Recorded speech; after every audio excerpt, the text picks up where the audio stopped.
नमस्ते बच्चों, आज हम पढ़ने जा रहे हैं बायनोमियल एक्सपेंशन का जो है कॉन्जुगेट एक्सपेंशन।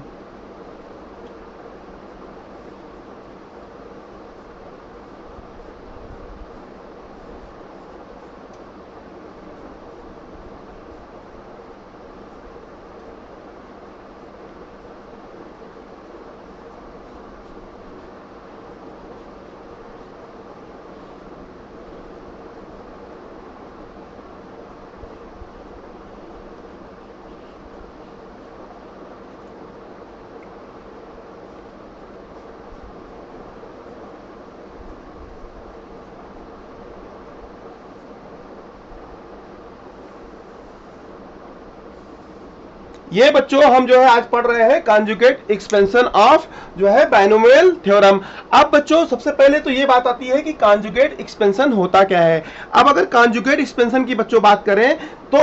अगर हम जो है x प्लस वाई की पावर n लिखा और हमने लिखा x माइनस वाई की पावर n। अब बच्चों ये जो है इनका एक्सपेंशन x प्लस वाई की पावर n और x माइनस वाई की पावर n, अगर इसके एक्सपेंशन को, इसके रिलेशन के एक्सपेंशन को हम अगर बोलेंगे तो हम क्या बोलेंगे कि it is a conjugate expansion. अब हमको अगर कॉन्जुगेट एक्सपेंशन बनाना है तो हम पहले क्या लिखेंगे, x प्लस वाई की पावर n का एक्सपेंशन हम लिखेंगे। अब हमारा x प्लस वाई की पावर n का एक्सपेंशन क्या होगा बच्चों, x प्लस वाई की पावर n का एक्सपेंशन होगा, हम इसको अगर एक्सपेंड करेंगे तो ये हो जाएगा n c 0 x की पावर n माइनस 0 y की पावर 0। अब हम इसको जो है एक्सपेंड इस तरीके से, इसी के सीक्वेंस में जैसे हमने बायनोमियल थ्योरम में एक्सपेंड किया था उसी फॉर्म में यहाँ पर लिखते हैं। यहाँ पे क्या होगा, nc1 x की पावर n माइनस 1 y की पावर 1 प्लस nc2 x की पावर n माइनस 2 y की पावर 2 प्लस nc3 x की पावर n माइनस 3 y की power 3 plus dot dot dash करके, और आखिरी में क्या आएगा, आखिरी में आएगा ncn x की पावर 0 y की पावर n। ये हमारा हो गया x प्लस वाई की पावर n का एक्सपेंशन। अब हम अगर x माइनस वाई का एक्सपेंशन लिखें, x माइनस वाई की पावर n का एक्सपेंशन लिखें तो क्या होगा, यहां पर हमारे पास जहां जहां पर ऑड टर्म है y के वहां वहां पर हो जाएगा माइनस का साइन। तो हम यहां पर सिंपल सा लिख देते हैं nc0 x की पावर n माइनस 0 y की पावर 0। अब यहां पर y की पावर ऑड है तो यहां पे आ जाएगा minus nc1 x n minus 1 y plus, अब यहां पे जो है y स्क्वायर है तो यहां पे प्लस आएगा, तो यहां पे क्या होगा nc2 x की power n minus 2 y square. अब यहां पे y की पावर 3 है तो अगेन यहां पर माइनस आ जाएगा nc3 x की power n minus 3 y cube plus उसके बाद आखिरी में क्या आएगा, आखिरी में आएगा जो है प्लस माइनस 1 की पावर n ncn x की पावर 0 y की पावर n। ये हमारा जो है x प्लस वाई की power n and x minus y की पावर n का एक्सपेंशन हो गया। अब हम इसमें क्या करेंगे, हम इसको अगर जो है सिंपली अगर ऐड करते हैं, अगर इन दोनों एक्सपेंशन को हम सिंपली ऐड करते हैं तो हमारे पास क्या आ जाएगा, हमारे पास आएगा x प्लस वाई की power n plus x minus y की पावर n। अब हम इसमें देखते हैं कि जो हमारे जो कॉमन टर्म है इसमें प्लस माइनस ये जो टर्म है ये कैंसिल हो जाएंगे, तो हमारे पास क्या यहाँ पर आएगा, यहाँ पे आएगा ब्रैकेट में 2 और यहां से क्या आ जाएगा nc0 x की पावर n और y की पावर 0 1 होता है तो लिख देंगे y की पावर 0 प्लस, उसके बाद क्या आएगा, उसके बाद प्लस माइनस वाला कैंसिल आउट हो जाएगा, यहां से जो आएगा यहां से आएगा nc2 x n minus 2 y की पावर 2 प्लस, अब उसके बाद ये 3 वाले कैंसिल हो जाएंगे और आएगा nc4 x की पावर n माइनस 4, y की पावर 4 एंड सो ऑन। अब बच्चों इसमें कितने टर्म होंगे ये हम यहां पर लिख सकते हैं, n प्लस 1 टर्म तक हम इसको लिख सकते हैं। तो अब ये हो गया x प्लस वाई की power n plus x minus y की पावर n का जो है हमने जो एक्सपेंशन किया वो ये आ गया। अब यहां पर हम लिखते हैं, अगर इसको हम सब्सट्रैक्ट कर देते हैं तो क्या बच्चों बनता है, x माइनस वाई की पावर x प्लस वाई की power n minus x minus y की पावर n। अब बच्चों हमने क्या किया, इसको एक्सपेंड किया, तो यहां पर जब माइनस साइन है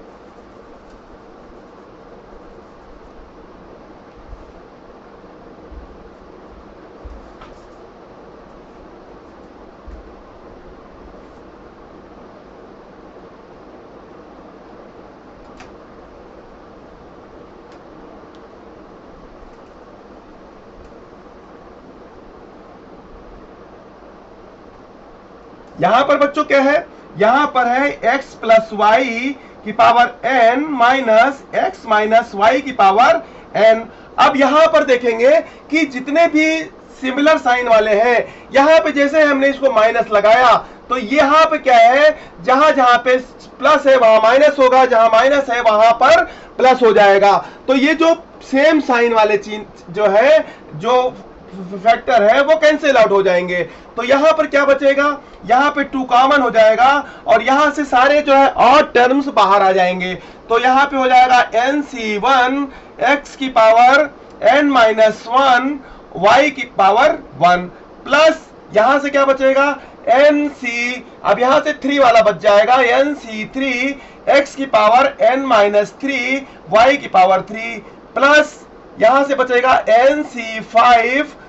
x की पावर n माइनस 5 y की पावर 5 प्लस सो ऑन। अब इसको बच्चों कहां तक लिख सकते हैं, अगर यहां पर 8 है तो हम यहां पर जो है 9 टाइम्स टर्म्स को लिख सकते हैं, अगर यहां पे 7 है तो हम यहां पर 8 टाइम्स हम जो है टोटल नंबर ऑफ टर्म्स लिख सकते हैं। अब यहां पर ये जो बच्चों ये जो एक्सपेंशन लिखा है ये हमको याद रहना चाहिए। अगर हमको ये याद है तो हमारे बहुत सारे प्रॉब्लम जो है इजीली सॉल्व हो जाएंगे। इसको याद करने में बच्चों कोई दिक्कत नहीं है। अगर हमने कॉन्जुगेट को ऐड किया है तो वहां पर सारे जो है हमारे इवन टर्म्स आएंगे 2 टाइम्स करके, और अगर हमारे कॉन्जुगेट को हमने माइनस किया है तो वहां पर सारे ऑड टर्म आएंगे, उसको मल्टीप्लिकेशन 2 से करना पड़ेगा। अब बच्चों ये चीजें तो आपको याद हो गई। अब इसके बाद इसके बेसिस पे हम कुछ क्वेश्चंस को लेते हैं। उन क्वेश्चंस को बच्चों, वो क्वेश्चंस क्या है, कॉन्सेप्चुअल क्वेश्चंस हैं, और वो क्वेश्चंस अगर आपसे जो है आपने अच्छी तरीके से यहां समझ लिया और उन क्वेश्चंस को आपने अच्छी तरीके से जो है क्लैरिटी ले ली तो आपके मैक्सिमम सारे क्वेश्चन जो है आपके इस चैप्टर के कॉन्जुगेट एक्सपेंशन के बेसिस पे जो बनने वाले हैं वो बन जाएंगे। तो बच्चों अब हम यहां से एक क्वेश्चन लेते हैं जिसके द्वारा आपको बहुत अधिक क्लैरिटी आ जाएगी कि आप इसके क्वेश्चंस को किस तरीके से पूछे जाते हैं और उसको क्वेश्चन को आपको कैसे अटेम्प्ट करना है।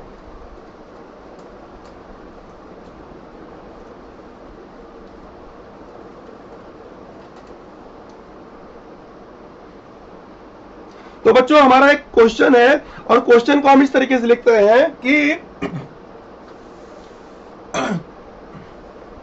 कि अगर दिया हुआ है इफ 9 की पावर 7 प्लस 8 की पावर 7 की पावर 9 ये दिया हुआ है, और ये लिख दिया गया है कि if is this number is divisible by 2 की पावर n, अगर ये नंबर जो है 9 की पावर 7 प्लस 7 की पावर 9 इज डिविजिबल बाय जो है 2 की पावर 9, तो आपको जो है क्या करना है, आपको ये ग्रेट n निकालना है। जो ये n है बच्चों, n जो है ये आपको n की जो ग्रेटेस्ट वैल्यू है, find greatest value of n। अब बच्चों ये क्वेश्चन है कि अगर ये तरीके का कोई आपको जो है टर्म दे दिया गया और उसको आपको बताया गया कि it is a divisible by 2 की पावर n, तो ये अगर 2 की पावर n से डिविजिबल है तो आपको ग्रेटेस्ट वैल्यू ऑफ n पता करना है। अब हम क्या कर सकते हैं कि हम यहां पर जो 9 है, 9 को हम लिख सकते हैं 8 प्लस 1, इस तरीके से लिख सकते हैं। और 7 को कैसे लिख सकते हैं? 7 को लिख सकते हैं 8 माइनस 1 की पावर 9, इस तरीके से हम इसको लिख सकते हैं, क्योंकि 9 को हम 8 प्लस 1 लिख सकते हैं और 7 को 8 माइनस 1 लिख सकते हैं। अब हम इसको जो है, अब ये जो हमारा जो आया, अब हम इसको जो है बाइनोमियल एक्सपेंशन के थ्रू हम इसको एक्सपेंड कर देंगे। तो हमारे पास जो एक्सपेंशन के बाद जो इसका बचेगा, इस टर्म को अगर एक्सपेंड करते हैं तो हमारे पास क्या आएगा 7c0, और उसके बाद जो आएगा वो क्या आएगा 8 की पावर 7 प्लस उसके बाद जो है, क्योंकि सेकंड टर्म हमारा 1 है तो उसको हम एक्सपेंड करेंगे तो वो सिमिलर ही आता जाएगा, तो उसको हम यहाँ पे स्किप करते जाते हैं। तो यहाँ पे क्या आया 7c0, यहाँ पर क्या आया 7c1 8 की पावर 6 प्लस 7c2 8 की पावर 5 प्लस 7c3 8 की पावर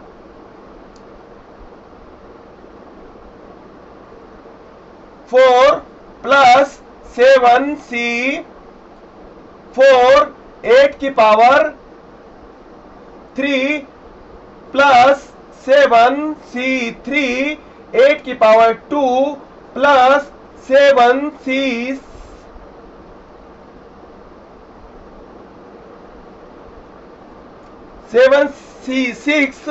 8 और प्लस 7c7। ये बच्चों इस तरीके से हमने जो है 8 प्लस 1 की पावर 7 को एक्सपेंड कर दिया। अब हम यहाँ पे क्या करेंगे 8 माइनस 1 के पावर को हम यहाँ पर जो है पावर n को एक्सपेंड करेंगे। तो यहाँ पे क्या लिखेंगे बच्चों प्लस के बाद क्या आएगा बच्चों, यहाँ पे आएगा 9c0 8 की पावर बच्चों क्या आ जाएगा 9 आ जाएगा, माइनस उसके बाद हमारा जो सेकेंड टर्म है वो माइनस में आएगा, वो क्या आएगा 9c1 8 की पावर 8, इस तरीके से आएगा, प्लस 9c2 8 की पावर 7 माइनस 9c3 8 की पावर 6 प्लस 9c2 8 की पावर 5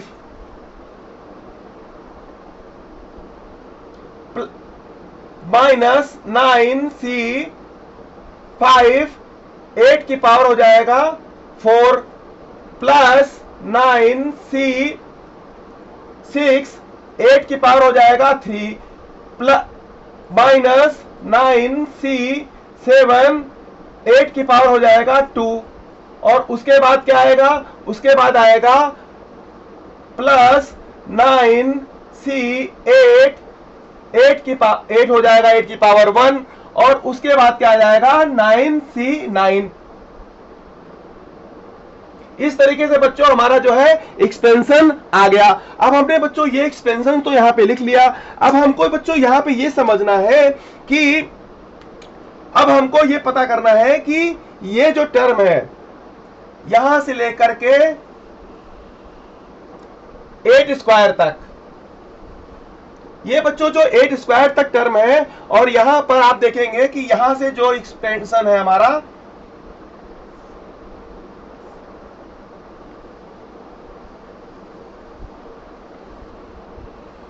8 स्क्वायर तक, बच्चों ये जो टर्म है यहां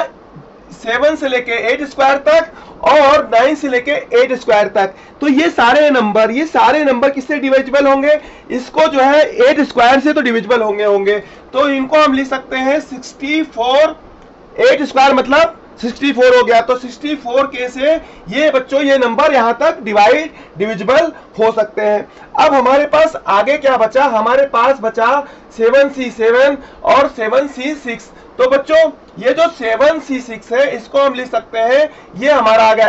आ जाएगा 7 इसकी वैल्यू, और ये हो जाएगा 7 × 8 मतलब 56, इसकी वैल्यू आ गई 56, और 7c7 की वैल्यू बच्चों क्या आ जाएगी, 7c7 की वैल्यू आ जाएगी +1। अब बच्चों इसके बाद जो है यहां पर 9C8 की वैल्यू आ जाएगी, ये आप एक्सपेंड करेंगे तो 9C8 होता है जो है 9, और यहां पे हो जाएगा 9 8 जा 72, और यहां से 9C9 की वैल्यू हो जाएगी 1। तो बच्चों ये एक्सपेंशन हमने किया, तो यहां पे आप देखेंगे कि ये 1 और 1 कैंसिल हो जा रहा है, और यहां पर क्या आ रहा है, यहां पे आ रहा है 64K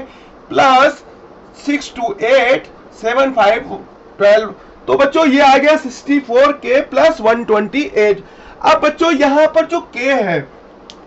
जो बच्चों यहां पर K है, ये K का नेचर हमको पता करना पड़ेगा। अगर K हमारा जो है इवन है, K हमारा बच्चों अगर इवन है, तो बच्चों हमारा जो नंबर है वो जो है 128 से डिविजिबल हो जाएगा। पर अगर K का नेचर ऑड है, अगर K का नेचर ऑड है तो वो नंबर सिर्फ 64 से ही डिवाइड होगा। अब यहां पर समझने लायक क्या बात है कि यहां पर यहां तक की वैल्यू तो है 64 से डिविजिबल है, और हमको सिर्फ यहां पे चेक क्या करना है, जो हमारे पास ये जो नंबर है,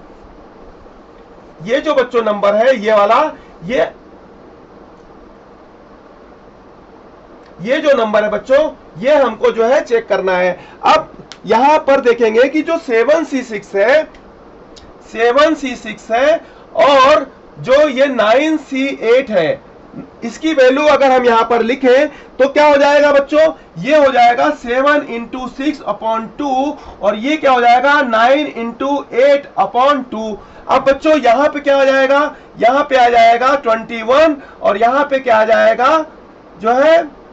36। अब बच्चों यहां पे देखेंगे कि ये जो 21 है, ये तो बच्चों क्या आ रहा है, ये है ऑड, और ये है क्या, इवन नंबर। तो बच्चों ऑड एंड इवन का अगर डिफरेंस निकालेंगे तो वो हमेशा क्या आएगा, ऑड ही आएगा। तो बच्चों यहां पर ये समझा आपने कि ये जो है नंबर ऑड आ रहा है, तो बच्चों हमको ये पता चल गया कि ये जो K है, K है हमारा ऑड। तो बच्चों हमारा जो नंबर है वो जो है 64 से ही डिवाइड होगा। बच्चों इसका मतलब क्या है कि 2 की पावर हमारी जो है n जो है क्या हो जाएगी 64, यानी ये हो जाएगा 2 की पावर 6। तो बच्चों हमारा जो n है, n बच्चों क्या हो जाएगा, n हो जाएगा 6। तो ये आंसर आपका आ गया n = 6। तो आपने बच्चों ये कॉन्सेप्ट को समझा कि अगर इस तरीके का कोई आपको टर्म दे दिया गया है और आपसे पूछा गया है कि आप n की वैल्यू निकालो, और वो ऐसी होनी चाहिए कि 2 की पावर n से ये वैल्यू डिविजिबल हो, तो आपने सिंपल सा क्या किया कि जो कॉन्जुगेट एक्सपेंशन था उसके एक्सपेंशन को आपने उस टर्म में लिख लिया, कॉन्जुगेट के टर्म में लिख लिया, और उसको आपने एक्सपेंड कर दिया। एक्सपेंड करने के बाद आपने ये देखा कि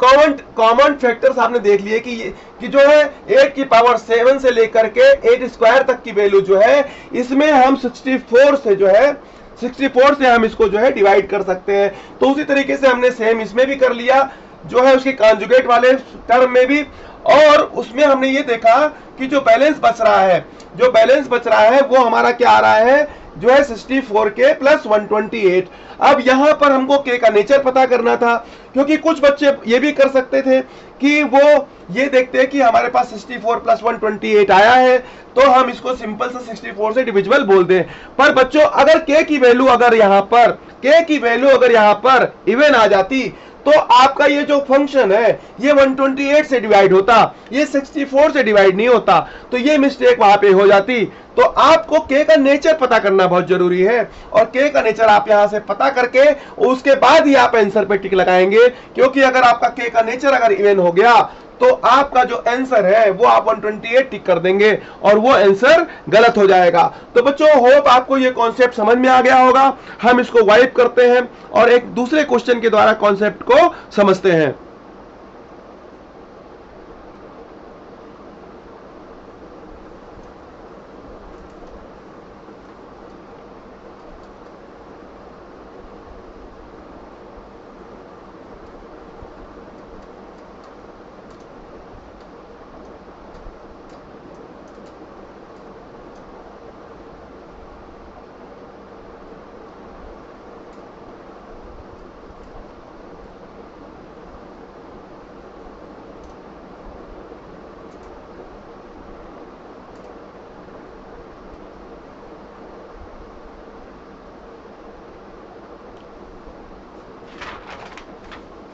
तो बच्चों जो दूसरा क्वेश्चन हम ले रहे हैं उसमें ये क्वेश्चन पूछा गया है कि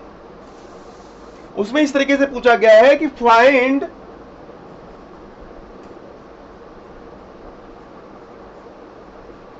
degree of polynomial, find degree of polynomial, और इस तरीके से दिया गया है कि 1 upon under root 4x plus 1, और यहां पर अंदर क्या दे दिया गया है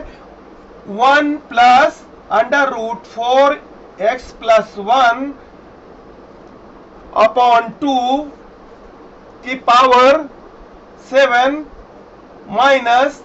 1 minus under root 4x plus 1 upon 2 की पावर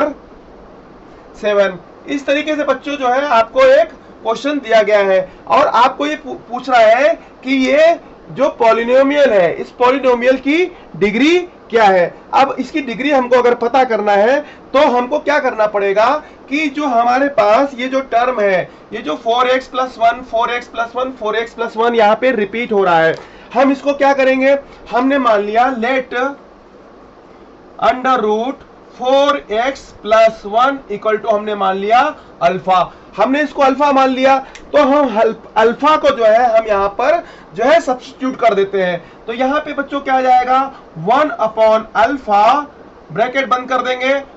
1 प्लस अल्फा अपॉन 2 की power 7 minus 1 minus alpha upon 2 की पावर 7। ये बच्चों जो है इस तरीके से जो है ये हमारा जो है कन्वर्जन हो गया इक्वेशन का। अब यहां पर देखेंगे कि 2 की पावर 7 यहां पे कॉमन है तो इसको हमने बाहर ले लिया, तो यहां पर क्या आ गया 1 अपॉन 2 की पावर 7 अल्फा,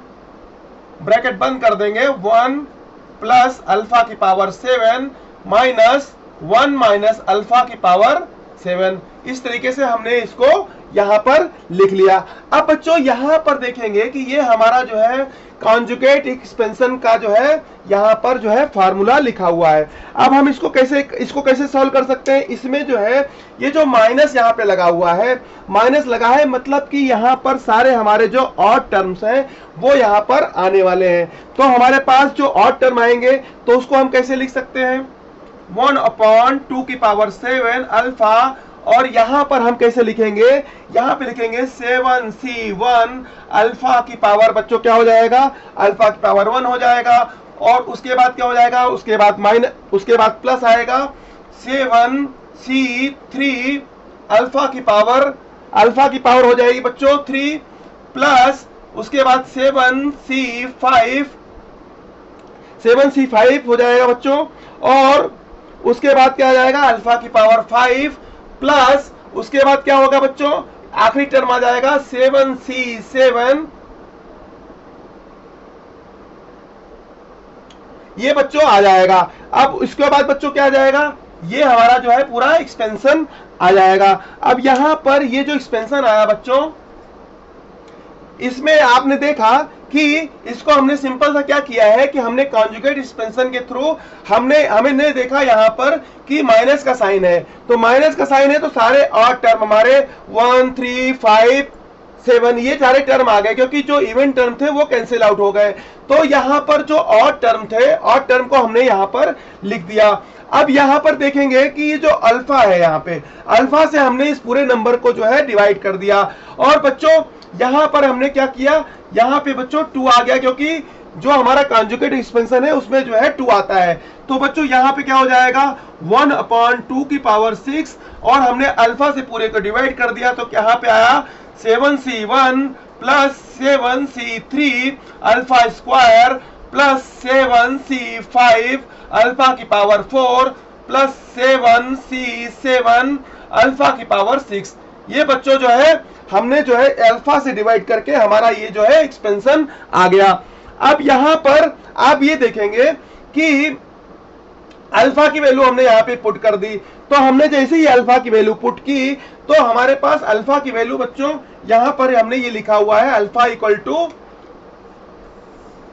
√4x+1। तो हम इसको यहाँ पे इस तरीके से लिख देंगे कि 1/2⁶, यहां से बच्चों ब्रैकेट बंद करेंगे, C7c1 plus 7c3 alpha square बच्चों क्या हो जाएगा 4x+1 प्लस 7c5 और अल्फा की पावर 4 क्या हो जाएगा 4x+1 का होल स्क्वायर प्लस 7c7 यहां आ जाएगा और अल्फा की पावर 6 क्या हो जाएगा बच्चों जो है 4x+1 की पावर 3। तो ये बच्चों हमारा जो है एक्सपेंशन आ गया। अब यहां पर बच्चों हम ये देखते हैं कि जो हमारी ये जो पॉलिनोमियल है, पॉलिनोमियल में हमारी जो हाईएस्ट डिग्री है, ये बच्चों जो हाईएस्ट डिग्री है हमारी, ये हमारी क्या आ रही है 3 आ रही है। तो बच्चों ये जो 3 आ रही है यही हमारा जो है हमारा जो है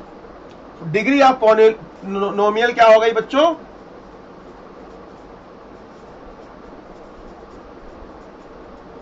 ये आ गई हमारी 3। तो ये बच्चों जो है क्वेश्चन का आंसर आ गया। अब इसी तरीके के पैटर्न के क्वेश्चंस आपको कॉन्जुगेट एक्सपेंशन के पूछे जा सकते हैं। तो आप इस पैटर्न को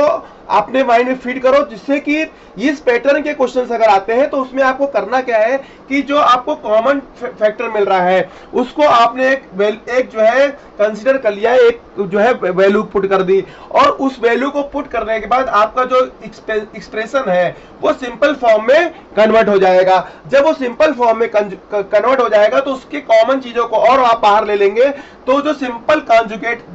बन के आएंगे उनका जब आप एक्सपेंशन करेंगे तो वो एक्सपेंशन आपको जो आएगा, उस एक्सपेंशन को जब आप सॉल्व करेंगे तो आपके पास एक जो एक्सप्रेशन बन के आएगा, उस एक्सप्रेशन में से जो आपकी हाईएस्ट पावर है वो हाईएस्ट पावर आपकी क्या हो जाएगी, वही आपकी जो है डिग्री हो जाएगी उस एक्सप्रेशन का। तो बच्चों होप आपको ये कॉन्सेप्ट अच्छा लगा होगा। आप इस कॉन्सेप्ट के थ्रू जो है आप बाइनोमियल थ्योरम के क्वेश्चंस को सॉल्व कर पाएंगे। तो बच्चों थैंक यू वेरी मच।